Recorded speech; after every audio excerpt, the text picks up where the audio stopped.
حضرت جنید بغدادی دجلہ کے کنارے جا نکلے اور آپ کے شاگرد بھی تھے آپ کے ساتھ، تو وہاں بہلول ملے۔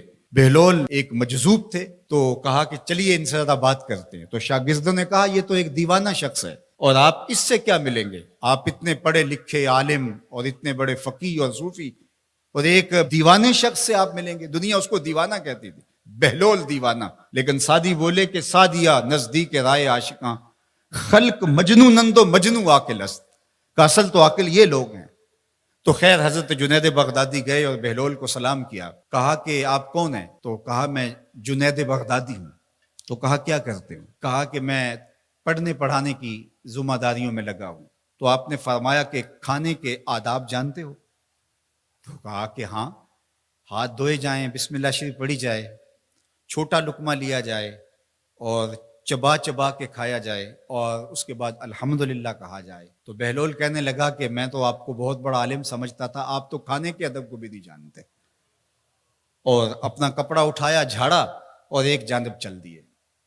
شاگردوں نے کہا ہم نے آپ کو کہا تھا کہ اس شخص کے پیچھے جانے کا کیا فائدہ، یہ تو دیوانہ شخص ہے۔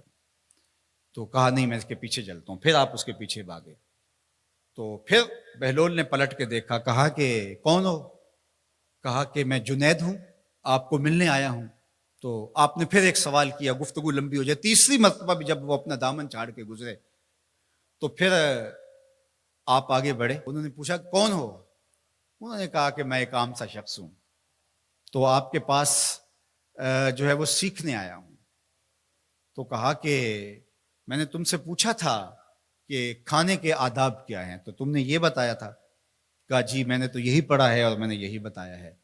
تو کہا کھانے کا سب سے پہلا ادب یہ ہے کہ لقمہ حلال کا ہو، باقی لقمے چھوٹے چھوٹے توڑ کے کھائے یا چبا چبا کے کھائے یا جو ہے وہ پانی پہلے پیے یا بعد میں پیے، کہا یہ باتیں بات کی ہے۔ سب سے پہلا ادب کھانے کا یہ ہے کہ لقمہ طیب ہو، لقمہ طاہر ہو، لقمہ پاکیزہ ہو۔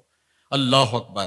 تو ہمارے رب نے ہمیں پاکیزہ رزق کھانے کی تلقین فرمائی ہے۔ تو اللہ کے محبوب علیہ السلام نے اس شخص کا ذکر کیا جو لمبا سفر کر کے آیا اور وہ کعبۃ اللہ کے سامنے کھڑا، وہ اللہ تعالیٰ جل شانہ کو پکارتا ہے اور کیا کہتا ہے، یا رب یا رب۔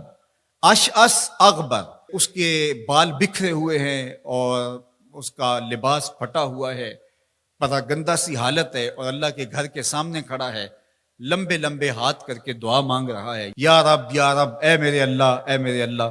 لیکن فرمایا وَمَطْعَمُهُ حَرَامٌ وَمَشْرَبُهُ حَرَامٌ وَمَلْبَسُهُ حَرَامٌ وَغُذِّيَ بِالْحَرَامِ فَأَنَّىٰ يُسْتَجَابُ لِذَٰلِكَ۔ فرمایا کہ اس نے جو کھایا ہے وہ حرام کا ہے، اس نے جو پیا ہے وہ حرام کا ہے، اس نے جو لباس پہنا ہے وہ حرام کا ہے۔ فرمایا اس کو جو غذا دی گئی ہے وہ غذا حرام کے مال سے اسے حاصل ہوئی تھی۔ فرمایا فَأَنَّىٰ يُسْتَجَابُ لِذَٰلِكَ۔ فرمایا مجھے بتاؤ کہ اس کی دعائیں کیسے قبول ہوں گی۔ وہ کعبۃ اللہ کے پردے کو تھام کے کھڑا ہے، ملتزم سے لپٹ کے رو رہا ہے، وہ حتیم میں کھڑا ہے، وہ کعبہ کے اندر بھی چلا گیا، کعبہ کی چھت پہ سقف بیت اللہ پہ بھی کھڑا ہے، مطاف میں کھڑا ہے، وہ حجر اسود کے ساتھ لپٹ کے دعائیں مانگ رہا ہے، مقام ابراہیم کے پاس کھڑا ہو کے دعائیں مانگ رہا ہے۔ یمد یدہ، اس کے ہاتھ لمبے لمبے ہیں، یا رب کے کلمات اس کی زبان پہ ہیں، اور اشعث اغبر، غبار آلودہ بکھرے ہوئے اس کے بال ہیں، اور حالت پراگندہ ہے کہ کسی کو گزرتے ہوئے بھی ترس آ جائے، اور اللہ کے گھر میں کھڑا ہے تو وہ کیوں نہیں معاف کرے گا۔ لیکن فرمایا مطعمہ حرام ومشربہ حرام وملبسہ حرام وغذی بالحرام، اس کا کھانا پینا لباس اور غذا حرام کی تھی۔ فأنیٰ یستجاب لذالک، اس کی دعائیں کیسے قبول ہوں گی؟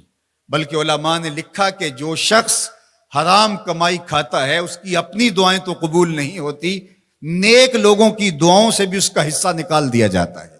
جب اللہ کے بندے اولیاء کاملین دعائیں مانگتے ہیں اور وہ پوری امت کے لیے، پوری قوم کے لیے مانگ رہے ہوتے ہیں، لیکن اس شخص کا حصہ نکال دیا جاتا ہے جس کا رزق پاکیزہ نہیں ہے۔ اس لیے رزق کی پاکیزگی یہ بہت اہم ہے۔ رومی علیہ الرحمہ فرماتے ہیں کہ اگر تمہارا رزق پاک ہوگا، تمہارا رزق ستھرا ہوگا، تمہارے سینے میں معرفت کا نور پیدا ہوگا، اور اگر تمہارے سینے میں غل، غش اور حسد، بغض، کینہ اور نفرتیں پیدا ہو رہی ہیں تو پھر تم غور کرو کہ تمہارے رزق میں کوئی مسئلہ ہے۔ تم کھاتے ہو، اس کے نتیجے کے اندر حسد پیدا ہو رہا ہے، بغض پیدا ہو رہا ہے، نفرت، سستی اور کاہلی اور عبادت سے دوری پیدا ہو رہی ہے۔ جو رزق حلال ہے وہ عبادت کے لیے تقویت پیدا کرتا ہے، وہ تمہیں سچائی کی زندگی گزارنے کی طرف راغب کرتا ہے۔ تو اہم ترین چیز جو ہے وہ رزق کی پاکیزگی ہے،